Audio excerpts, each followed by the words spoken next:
Our agenda this morning, I got a couple of bios for our representatives, and then they're going to do a little intro, and then we'll get into some questions that we have for them. So we will start with Representative Blackburn. Growing up, Marsha learned that the promise of our nation depends on each generation of Americans working hard to leave the country a better place than they found it.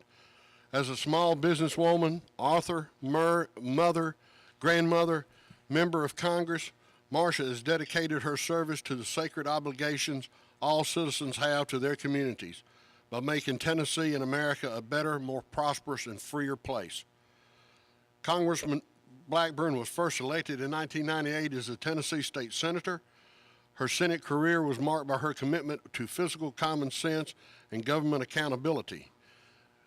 Shielded a statewide grassroots campaign to defeat a proposed state income tax and earned a reputation of a champion of the anti-tax and government reform issues. Marsha came to Washington to represent Tennessee's 7th Congressional District in 2002 and quickly became a leader in Congress advocating for small, efficient federal government that is accountable to its citizens. She has been named a taxpayer hero of America's for tax reform each year she has served in Congress. She has served on the majority and minority whip teams since her election in 2002 and serves as vice chairman of the Energy and Commerce Committee, which has jurisdiction over health care, energy regulations, telecommunications issues. Blackburn also holds a seat on the House Budget Committee and is a founding member of the Republicans' Women's Policy Committee. Marsha has earned a special reputation as a bipartisan leader and policy expert on telecommunications issues and intellectual property rights. She has strong ties with Tennessee recording industry and the songwriters and performers who makes it great. And Representative DesJarlais. Representative DesJarlais represents a 4th Congressional District of Tennessee, which includes Marshall, Bedford, Rutherford, Moore, Lincoln, Franklin, Marion, Grundy, Sequatchie, Warren, Van Buren, Bledsoe, and Ray counties, but also parts of Maury and Bradley County. As a resident of South Pittsburgh, Tennessee, Scott ran for office because he wanted to bring a common sense and hometown conservative values to Congress. Throughout his first term in Congress, Scott built a proven track record of fighting for policies that will return fiscal discipline and accountability to Washington, reduce the size of government, and create an environment that will help to strengthen our nation's economy and create jobs. Scott earned degrees in chemistry and psychology from the University of South Dakota, went on to receive his Doctor of Medicine from the University of South Dakota School of Medicine. Scott moved to Tennessee almost 2 decades ago to practice medicine at Grandview Medical Center in Jasper, Tennessee. As a doctor, Scott understands the importance of an efficient, well-run healthcare system and believes that healthcare decisions need to be left to the patients and their physicians, not bureaucrats in Washington. Representative DesJarlais has been an outspoken advocate for the repeal of President Obama's healthcare legislation. Congressman DesJarlais serves on 3 committees that allow him to directly address and influence many issues important to the 4th District, as well as the shape of how the overall federal government functions. Those committees are the Oversight and Government Reform, Education and the Workforce, and Agricultural. Scott and his wife Amy have 3 children, Tyler, Ryan, and their little sister Maggie. The DesJarlais family are active members of the Epiphany Episcopal Church in Sherwood, Tennessee, where Amy grew up. Our representatives.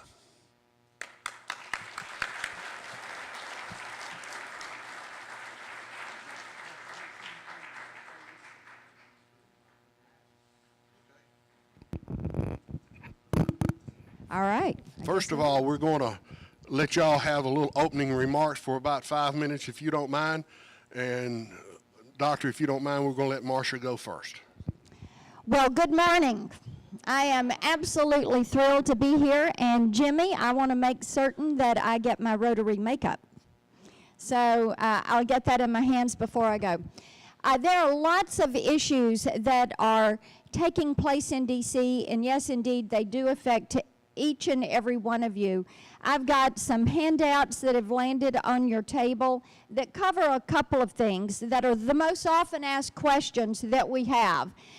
Number one is about jobs in the economy and what is happening with the debt and the deficit and where is this going to take us. And I've got something there on the debt and give you kind of a little short course of where to find the numbers. It is all fact-based. It is sourced so that you can continue to do a touch of research on it. In a nutshell, yes, we are approaching $17 trillion in debt. That's kind of our operating budget debt. But if you look at our long-term liabilities, what we've accrued with outstanding, if you will, on Medicare, on Social Security, what we are committed to, if you look at the continuation of entitlements, you're looking at about a $90 trillion obligation over the next several decades. So it behooves us to get our fiscal house in order. Today, every American, man, woman, child, everybody has $53,000 as their share of that debt. It is inappropriate for our children to have that much of their money they're yet to earn, obligated to pay down this nation's debt for programs they don't want and they are never going to use. So that is the individual obligation on that. On the sheet that's on your table, it shows you who owns our publicly traded debt. And this became a big point of discussion a few years ago during the Budget Control Act debate in August 2011, July 2011. And as you can see, China is the top holder of our publicly traded debt, 1.3 trillion, followed by Japan at 1.2 trillion. Third on the list is OPEC, the entity, the cartel, owns $266 billion of our debt. So it is our nation's debt, as Admiral Mullen said, it is a national security issue because of the amount of interest that we're paying those that hold this debt. It is an energy security issue because of who we're doing business with, sending billions of dollars every day because we are not drilling and refining on U.S. shore with U.S. product. So it is imperative that we get those issues under control. The other thing is on Obamacare, 4 points. Delay it so that you stop all the programs, mandates, and taxes. Defund it so that they do not have the money to stand this program up and expand Medicaid and get these subsidies out the door. Repeal it, which we have repeatedly tried to do, and we're going to keep trying to repeal this thing until we get it off the books. And then replace it with common sense, patient-centered proposals. My bill to delay it, 2809, H.R. 2809, is the bill that would delay this for 1 year so we can defund it for 1 year. I could use your help. Go to cosponsor.gov, click on the icon to co-sponsor a bill, put in 2809, and co-sponsor delaying Obamacare for a year so we can try to get this thing off the books. Yield back. Scott, it's your turn. Good morning, everybody. It's great to be here, great to see so many familiar faces, and it's great to be here with my colleague, Marsha Blackburn, who has been a great mentor to me in my 3 years in Congress. I also want to take a minute to recognize your hometown Becky Moon, who is our chief caseworker and mans our district office here just up on the square. So I hope you all know where Becky is, and also wanted to introduce my legislative director who's down from Washington this week, Dane Cottrell, who's at the front table here. Anybody who's been paying attention to Washington knows that there's been the usual gridlock, a lot of things that you'd like to see get done or not getting done. And that's the environment which Marsha and I have to work in. But that doesn't deter us from doing the things that we need to do and the things that we were sent there to do. The number one issue on most people's minds always remains jobs and the economy. And we have a federal government that just doesn't get that We need to grow and prosper and expand these businesses, but as long as they're going to continue with bureaucracy, red tape, and regulations, it makes it a very difficult climate to grow jobs, despite having a president that says that's his agenda. The House has sent numerous bills to the Senate just to watch them sit there and languish in the Harry Reid Senate. So we're going to continue to work on growing jobs in Tennessee. Tennessee does an excellent job on this, but we need help across the nation as well to get our economy back on track. And in Tennessee, there seems to be nothing more important right now than the repeal of Obamacare. I think Tennesseans recognize that this is destroying the healthcare system as we know it. It's a healthcare system with flaws. Technology and medicine has expanded our ability to pay for it, but that doesn't mean we can't do a better job. And the healthcare law that was written by Obama and the Democrats was passed in the dead of night. It was poorly written. It has so many flaws that even the president himself is now taking steps to delay and push it back. And I don't know how many times they've circumvented Congress, think they can rewrite this bill without us, but Marsha and I, other physicians on the Doctors Caucus, and members of the Republican conference will continue to work, as Marsha says, until we get this law off the books. We don't need the federal government in the exam room, and we'll be relentless on this. The other thing that is on the minds of Tennesseans from polls and other areas is the debt and the deficit. We do not need to continue to roll up this deficit that this president seems bent on doing. For the first time in 4 years, we've managed to get the deficit under $1 trillion for the upcoming year. You know, that's through sequestration. The president's sequestration is not the way we wanted it done. We wanted to do it through common sense reforms. Marsha every year offers a 5% across the board cut, which would do this much more effectively. Those kind of things get ignored because they make too much sense. But we need to find a way to continue to cut spending. We're going to have an opportunity to do that here in about a month as we debate on how we're going to move forward funding the government. We all know that should be done with a budget, just like you do in your homes, just like you do in your businesses. But the federal government wants more and more of your tax dollars, and they are not operating under budget for 4 years. And that's got to stop. We need a balanced budget amendment, much like they have in 49 out of 50 states. We have one here in Tennessee, and it works. It can work in Washington. My work on government oversight over the past year has probably drawn some attention that you may have followed. A couple of the biggest issues that we've been dealing with was the Benghazi phony scandal and the IRS phony scandal. I think we've proven beyond a shadow of doubt there's nothing phony about these.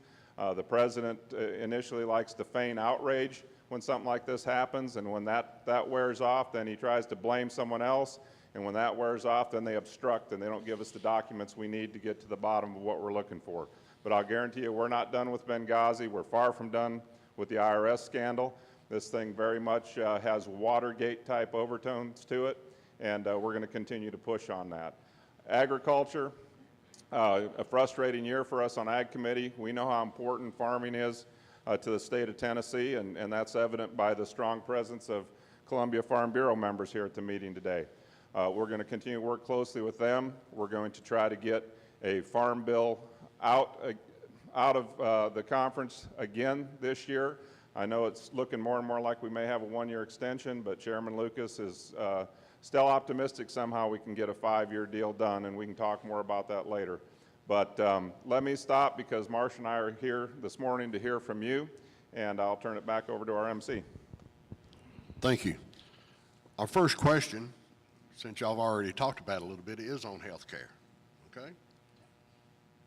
And the question is, what is the likelihood that Congress will be able to make changes to the Affordable Care Act before the changes take effect in 2014, in January? And what additions or deletions would you want to see to that program or eliminate it totally? And since you talked first, Marsha, we're going to let Scott go this time, and then we'll come back to you. Okay. Well, we've already made some changes. The president himself has made changes. He delayed the employer mandate for a year. The House came in behind to codify that, saying, yes, we agree. We'll delay the employer mandate. And now, for some reason, he says if that goes through the Senate, he'll veto it, even though it was his idea. You remember he snuck that out about 2 days before the 4th of July, hoping no one would notice. He also delayed the validation process, just putting everyone on the honor system to simply engage with the IRS and estimate what they think they should get as a subsidy. I think we all know that that's not going to work. So I know I speak for Marsha when our stance would be to fully delay, defund, and just basically repeal this bad law. A couple of things we're going to do at Energy and Commerce Committee where we have oversight of health care, and we are doing regular oversight hearings on the implementation of this law. And it is not ready for prime time. And I have on the front of the budget sheet all of our social media sign up for the email newsletter list, Facebook, and Twitter, and I hope you'll keep in touch with us in some of the hearings. Scott mentioned the president's already signed 2 bills on repealing provisions of Obamacare, the 1099 provision and also the Long-Term Care Act. He has agreed with us on delays on 6 different provisions, but then says he will veto the law. Now, since Obamacare is veto the bill, the law, Obamacare is a law, so therefore you cannot arbitrarily just go in and say, I'm going to delay portions of this. You do have to take a statutorial action to delay the employer mandate, the individual mandate, which is what we've passed. We are also going after delay provisions on the way this affects our school systems. I'm sure the mayor will tell you. All of our school systems are looking at regular sub-teachers, maintenance staff, techs, teacher techs, any number of individuals to get under that 30-hour-a-week work week. We are going after the data hub and the privacy issues that are embodied in this, which we are going to make changes there for individual protections. When we go back in September, I will chair the Data Security and Privacy Working Group, which is a bipartisan group. And we're looking at how government holds your information within their system and some of the appropriate firewalls. So there is a lot of work as we seek to delay it, step number 1, to defund it, starve it of the money, number 2, and then to repeal it and break it apart brick by brick. We will not get a permanent repeal until we have a new Senate and a new president. Can I add one thing just on the health care law? Remember the president said we're going to insure 30 million uninsured. That was the selling point. CBO has estimated that 10 years from now, there will be 30 million people uninsured, despite spending $2 trillion on this program, just to show what a failure it is. It's basically just a shift and a redistribution of health care policies. It's going to shift the burden onto younger people. It's going to make people who have insurance now drop it, pay a penalty, and it really isn't accomplishing anything that it was supposed to accomplish. I think the president sees this. That's why he's in retreat on several of these issues. It truly is unraveling before our eyes. It's crumbling under its own weight, not fast enough as we would like it to be, but you know, we got to avoid the danger of some type of a health care emergency where the president wants to declare a need for a single-payer system, which is what I thought he was after all along from the get-go before I even ran for Congress. So we have traps ahead of us, but we will be doing our due diligence, and I think that a lot of the people on the Democratic side of the aisle see this thing failing as well. Well, what do y'all see as the likelihood of changes actually taking place? 50-50, 60-40, what do y'all think? You know, one of the things that is so interesting about that, Mike, is that every time we run a repeal bill, we pick up more support. And this is the reason to keep bringing it back and voting continually to repeal it. Some of us want to go to the floor every day and hold that vote, because this is, as Scott said, it is unraveling. And I think we have a very good chance of having the president agree with us on delaying this. My legislation is supported by Americans for Tax Reform and the Repeal Obamacare Coalition, and Grover Norquist and I were talking about it. He had called last week and we were talking about the bill, and he said, look, the president has already agreed with you all on delaying. Scott said, you know, there's this list of things he has delayed.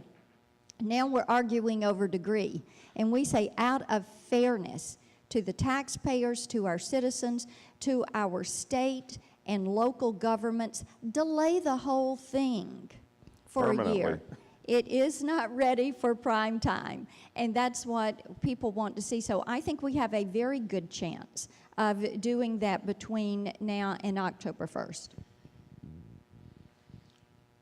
Our second question is on education, and it drills down in some of the education bill, especially the Elementary Secondary Education Act and Title I. And Title I for our education system, so y'all will know, provides money for either free or low-cost breakfast and lunches for impoverished children. And with that being said, the federal dollars for that is dwindling while the accountability for our school has risen and the number of students at poverty level or below is increasing. What is the status of a reauthorization of the Secondary Education Act? As we know, is No Child Left Behind. That was 2001, I believe, Scott. So what do you think the chances are of reauthorization for this school, the act, to where the federal funding will come through for our schools? Well, this is the second Congress in a row that the House Republicans have reauthorized No Child Left Behind. We passed a series of 5 bills in the 112th Congress that were not taken up by the Senate. Already this year, we passed the Student Success Act, which is the new version of reauthorizing No Child Left Behind. It's there, it's done, it's passed the House, and it's sitting in the Senate waiting for action like so many other House bills. Marsha? He's pretty much said it. He's on that committee, and yeah, we've done our work. We're waiting on the Senate. That seems to be a lot of what we do in D.C. The House does the work, and the Senate, you know, it's a heavy week if they show up and take 2 votes. So. Oh, okay. I like that one. Our third question is on immigration. In regards to immigration and its reform, do you support securing the borders to stem the illegal flow before establishing a reform platform? Or which way do you think it ought to go? And what steps need to be in place to create a legal process to citizenship? And if you have time, could you tell us what you think about the amnesty for illegals? Well, I don't think you'll see the House vote for amnesty. The Senate bill's pretty much, I think, fair to say, dead on arrival, don't you, Scott, over in the House?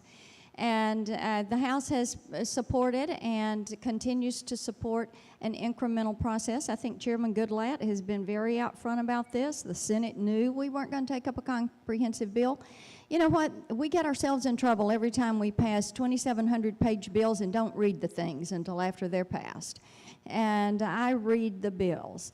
And some of our team that helps with that is here with me today. Margaret Tipton, Tennessee girl who's in our D.C. office. Margaret, stand up. And she handles a lot of our issues for us. Ashley Elizabeth Graham, who is our Deputy Communications Chief. Steve Albrooks, who is our Senior Advisor. And so we try to dig through these things. We talk to you all. We have great coalitions. You weigh in. On immigration specifically, number 1, secure the border. Enforce it. It's supposed to be secured. Secure it.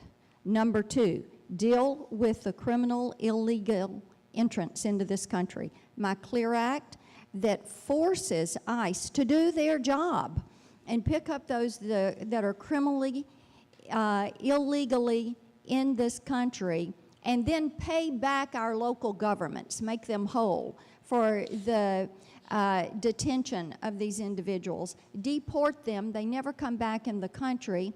That has already passed. Border Security's passed Homeland Security Committee. The SAFE Act, which now embodies my Clear Act, has passed Judiciary Committee. We will do those actions first, then look at ICE reforms and resetting of the visas and the quotas. I know that Farm Bureau is very interested in what is going to happen with the seasonal worker and the ag worker visas. Reset all those quotas, the H-2As, all of these different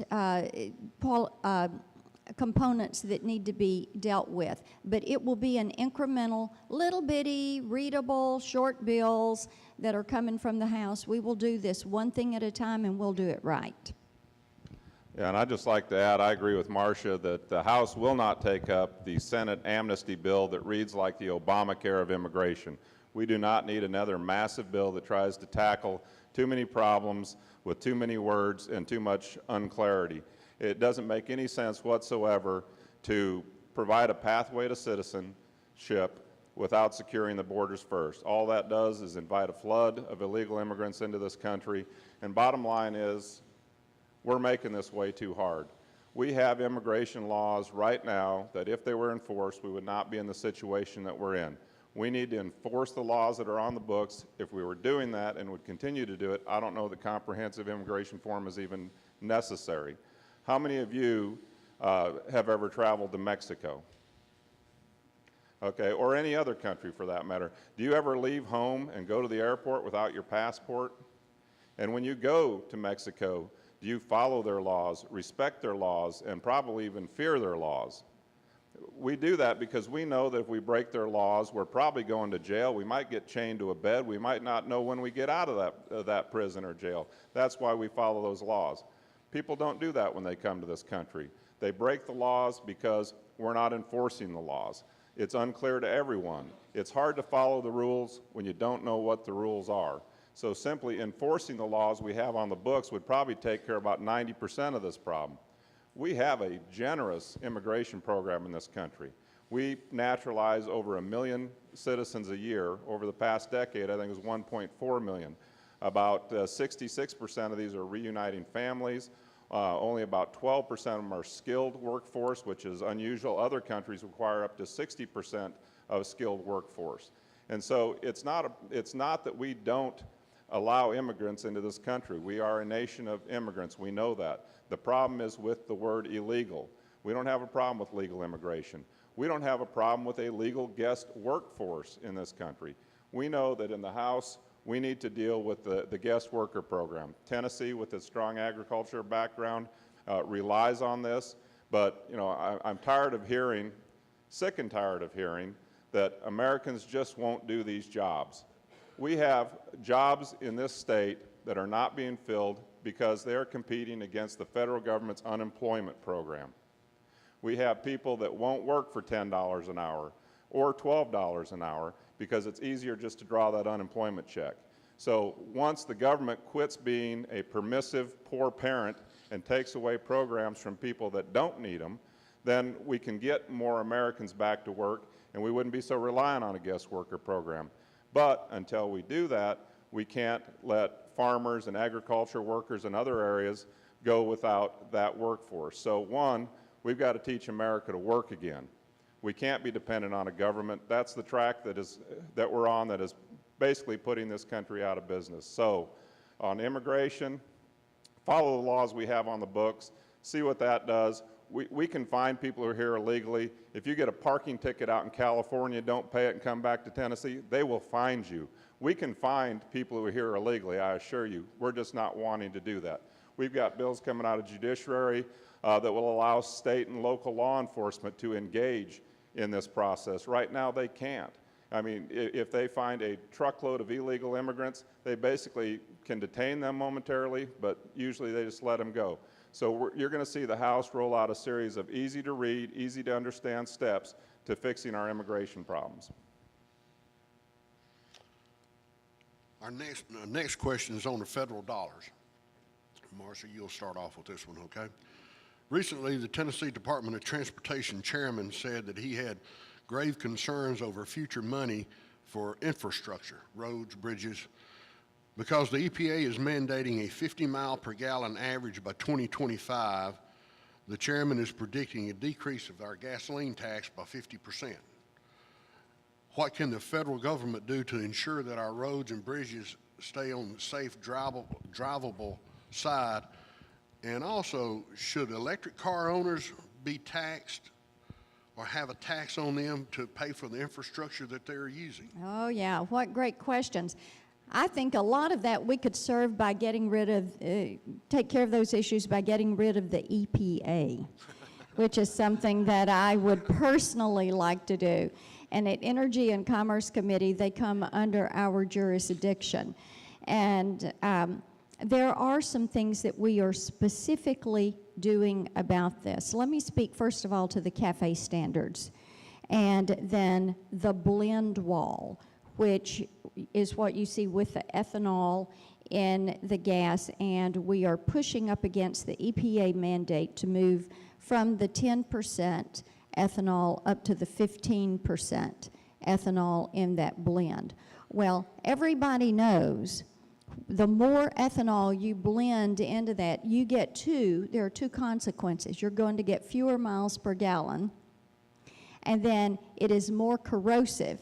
The upkeep on your car is going to end up costing you more because it is corrosive to the fuel lines.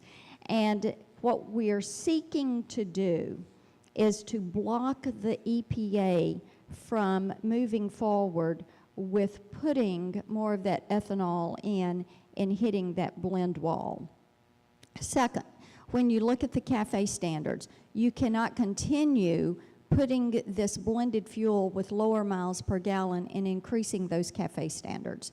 It is not something that is feasible and workable, and I love the work that is being done by some of our engineers and good bright minds with GM, with the Ecotec engine, and over at Nissan with some of their mobility components, whether it's the Leaf or hybrids in which they're working. But we're not at a point where those are affordable by a large part of the marketplace. So we do have a problem there. People are driving less. And as the hybrids come onto the roadway, you've got to find a different way for compensating for the maintenance of these roads. When I was in the state senate and representing you all there, I served on the transportation committee. And we actually at that point looked at going to a miles driven tax as opposed to a gas tax. And these are things that have to be discussed if you're going to look at keeping a steady revenue stream for a state like Tennessee who does not bond our roads. If we build a road, pave a road, then you're going to see that road paid for. And all of our state reps and senators who are in the room today know that. They deal with these issues every single day. And this is one of those areas where federal mandates that are enacted into rules by federal bureaucrats who have too much time, money, power on their hands, and they make your lives miserable, and then we have to deal with it. And it does affect the maintenance and the continuation of those roads and addressing our traffic issues, and holding the EPA accountable is step number one in dealing with it. Got anything? No, that's great. Okay. Our next question is the budget. So, Scott, we'll start off with you on this one. Can you give us an update on the sequester, a budget being passed, and our looming debt limit that you're going to have to do, in a month or 6 weeks, something like that? 2 months. Yeah, the debt ceiling could be breached, I believe, in November. The fiscal year for the government runs October to October, so a continuing resolution will need to be passed in some form, whether long-term, short-term, by the end of September. So that will be the topic of discussion when we return back to Washington in September. Will there be a budget this year? My guess is no. Fourth year in a row that the government has operated without a budget. The sequester, it's alive and well. It's not what we wanted. It was basically a punitive type spending cut system based on the failure of the super committee, and it saddled a great deal of that burden on the military and social programs, especially Medicare. What I think we'd like to see happen in the negotiations over the next month in getting towards the CR is to reprioritize the cuts that are in sequester We don't want the spending cuts to go away because that's the first meaningful set of spending cuts that we've been able to achieve, really, I think, since World War II. So the sequester doesn't need to go away in terms of the cuts, but we would love to see it reprioritized. There's waste all across government, and there are all kinds of agencies. EPA would be a great example, but even the military and the Pentagon, there's waste all across government, and we can redistribute the way we cut the spending, and it doesn't have to be as painful as some of what we've seen with sequester. Now, granted, a lot of the pain that was seen with sequester cuts was by design. They wanted to teach the American people that cutting spending is bad, it's going to hurt you. It didn't have to be that way, but unfortunately it was made that way in many areas. So I would say that one of our focuses is going to be to adjust the cuts in sequester so they make more sense. We as a Republican conference want to continue to reduce the deficit to the point that we see a pathway to a future where America's fiscal picture is stable once again, and our future generations will have hope. Right now, we're on a pathway that is not the case. We've always not wanted to be the first generation to leave the country worse than we found it for the next generation. Well, guess what? We've done that. We are that generation. So now we have to go about fixing it. And it's not going to be an easy fix. It's going to take discipline. There's going to be a lot of shared sacrifice, and that's what we're going to continue to do as we move forward with this continuing resolutions. Find ways to cut in a sensible fashion. People hate change. They hate radical change, but they'll deal with it if you can be open, honest, and explain why we're doing it, have a plan, and follow that plan. Just a couple of things to add. At the House Budget Committee, and Paul Ryan is our chairman there, as we worked on the budget this year to get it ready to take to the full body of the House, it was really interesting to see. Most people agree that the 2% across the board cut, which is something I advocate every year. I file bills calling for 1%, 2%, and 5% across the board cuts in discretionary spending. As you see from the handout I gave you, non-defense discretionary spending, you're at $615 billion. Defense, which is discretionary spending, $670 billion. Making those non-defense discretionary cuts 2%, 5%, that needs to continue. The federal government is wasting a lot of your money. And quite frankly, I'm pleased that so many are interested more than ever before in how it spends that money. We want the federal government, the discretionary portion, to do what we in the House have done. We've taken a 15% cut. I think a lot of these federal agencies ought to be taking 10 and 15% cuts. They have too many employees, too much money, too much time, too much power, and they do make your life miserable in so many ways. And so we're going to continue to put the pressure on them. A lot of people say, why have you all at Budget Committee not gone to conference with the Senate on a budget? The reason is Patty Maury, who is the Senate Budget Committee chairman, wants us to agree to a tax hike before we go to conference. And we in the House are not going to agree to increase your taxes. So that is why there is a stalemate right now on going to conference on the budget. Thank you. Now a question from the audience here. The Ways and Means Committee has been focusing on reform of our tax code.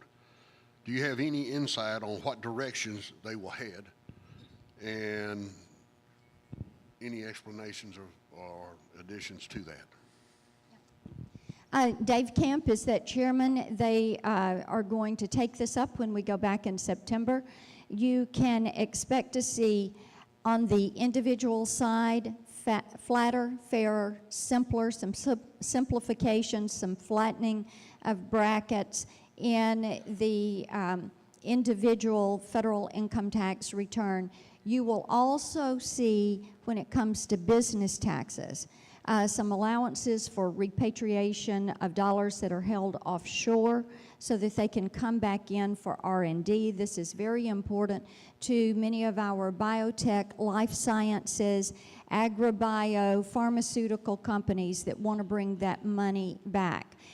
You can look for that. You can also look at the business tax component for some flattening and lowering of those rates. The sheet that I gave you, you'll see that we get $1.2 trillion from individual taxes. The balance comes out of business taxes and fees for our total revenues that are generated that come into the federal coffers each year. Okay, yeah, I think that sums up what the chairman is hoping to do before the end of the 113th Congress. I know he's committed to reforming the tax code, making it flatter, fairer. How many in the room are in favor of just a plain flat tax? Okay, well, I'm with you on that. I'm a flat tax guy. How many want to get rid of the IRS? No, I don't think we're going to see a flat tax come this year. I think the flat tax is the fairest tax. Doesn't matter whether you make $10,000 or $10 million if you're paying a percentage. Everybody lives in this country. They drive on our roads. They are protected by our military. They use our schools. And being an American, you should be proud to do what you can and do your share. A flat tax allows everyone to do that. Again, I don't think that's going to happen this year, but I'll continue to push in that direction. I know there's some fair tax advocates. How many fair tax people do we have out there? Okay, so anyways, what we're trying to do is to accommodate both a fairer, flatter system. That's what I know Chairman Camp is committed to doing in the 113th. So sometime over hopefully the next 12 months, we'll see something move forward that starts to at least improve what's a very broken tax system and a very flawed IRS running it that has lost a lot of credibility, as you know, recently. So we're not in a good situation, but we certainly are going to try to make it better. Thank you. Another question from the audience. We keep hearing about the difficulty of passing the Farm Bill, and we know that the Farm Bill mainly contains money for food stamps, those kind of things. So in the difficulty of passing this, what is the rest of the story? Well, I'll be happy to take that, being a member of the Agricultural Committee. We marked up a decent farm bill in the 112th Congress, got it out of committee with a good bipartisan vote. Because of the presidential election, because of lame duck, it didn't get brought up on the floor. So we went back to square one. We wrote another farm bill earlier this year. Again, a good bipartisan bill out of committee, a 35 to 11 vote, I believe. Half of the dissenters were Democrats, half were Republicans. The big sticking point, as usual, or one of the biggest, was the nutrition program, or the SNAP program, dominated the debate. We got this bill to the floor, and let me point out that the Senate has passed a farm bill, so it's important that we got our farm bill passed. There was members to the right that felt like we weren't cutting enough out of the food stamp program. This particular bill, we had $20 billion in cuts. Last year's was $16 billion. I think the Senate bill was $14 billion in cuts. But the SNAP program has grown by about 5 million recipients a year over each of the last 4 years. It's in need of reform. We don't want to see anybody who needs food stamps to go hungry. We're just simply wanting to make sure that the people receiving them qualify for those, and that's all we're really trying to do. So I know Radonna and Stefan were up there the week. We brought the bill to the floor for a vote. It's under open rule, so a lot of amendments were offered. One of the, I think it was the very last amendment that was passed, was an amendment from Steve Sutherland in Florida that had a work requirement for food stamps. Whether that truly was the deal killer or not, I don't know, but apparently the Democratic votes that we had secured dissipated, and in all fairness, there was 65 Republicans who did not vote for the Farm Bill, and it was again related to the nutrition program. It's a shame, because this has traditionally been one of the most nonpartisan or bipartisan committees to work on. It's one you don't dread going to, because there's not a lot of arguing. People tend to work together on the committee, and I just remember being shocked and really, frankly, demoralized when we were unable to pass the Farm Bill off the House floor so it could go to conference with the Senate, and we would somehow, get a Farm Bill that we've needed. The last one was in 2008. We communicated heavily with the Farm Bureau, with the farmers in the area, and we kind of had to roll the dice a little bit. They did something different when it failed to pass as is. House leadership split the Farm Bill, which for those of you who are not heavy into ag, the Farm Bill is not much farm anymore. Only about 20% of it's farm, about 80% of it's food stamps. And so by splitting the bill, we passed through the House just simply a farm bill that dealt a lot mainly with crop insurance. It did away with direct payments. It was something that most of the farmers and the Farm Bureau could deal with, but it did create some uncertainty because it's never been separated from the food stamp program. I personally don't think it should have ever been attached to it. That's something that happened in the early 70s. When something happens in the federal government and it starts, it's hard to stop it. But it was a really interesting dynamic on the floor of the House when we split that Farm Bill. I thought that the Democrats who wanted more of the nutrition left in there started huddling. There was a lot of chaos, and I think that the fear was that if it was split and passed that way, that the American people were finally going to see that the Farm Bill is not just a bloated bill of federal spending that helps subsidize farmers, but really 80% of it is a welfare entitlement program that is in bad need of reform. So at any rate, I think the trepidation among the farm community was somewhat from the fact that it was almost a snap decision. We had to make this decision overnight. I know Marsha and I and many others were burning up the phones trying to make sure we knew what our farmers and our Farm Bureau wanted, and ultimately we decided, okay, we'll pass it out this way, but now we're waiting to see whether we're going to take up the nutrition side of it when we get back in September and either try to bring them back together or at least get something that the Senate will go to conference with us, and hopefully what we do is come out with some workable crop insurance that gives farmers the certainty they need, and hopefully in time we'll get meaningful reforms to the nutrition or the SNAP program, which are much needed. Clear as mud?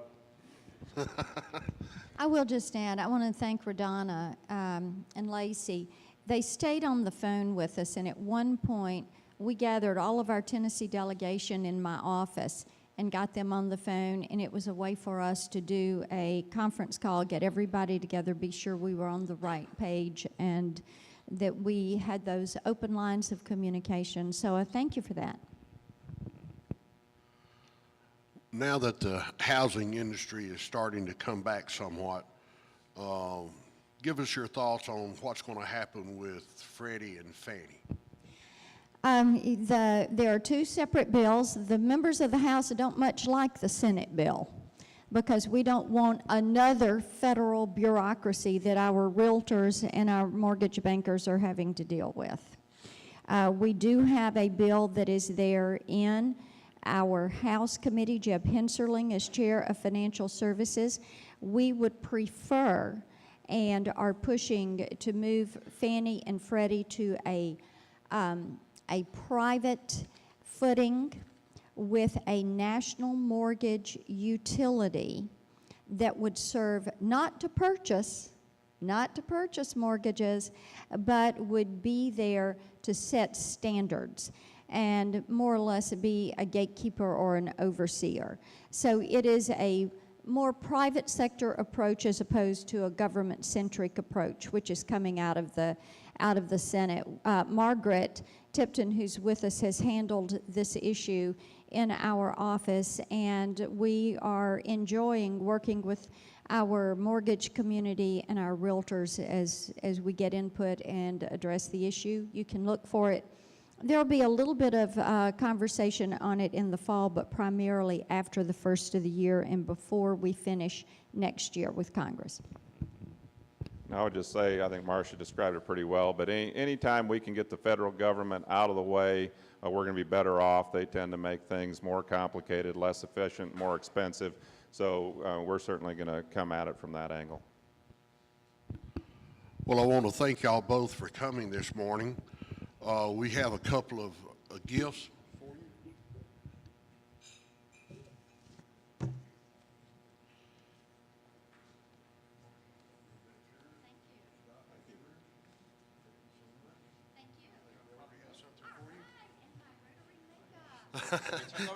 Yeah, your Rotary makeup there.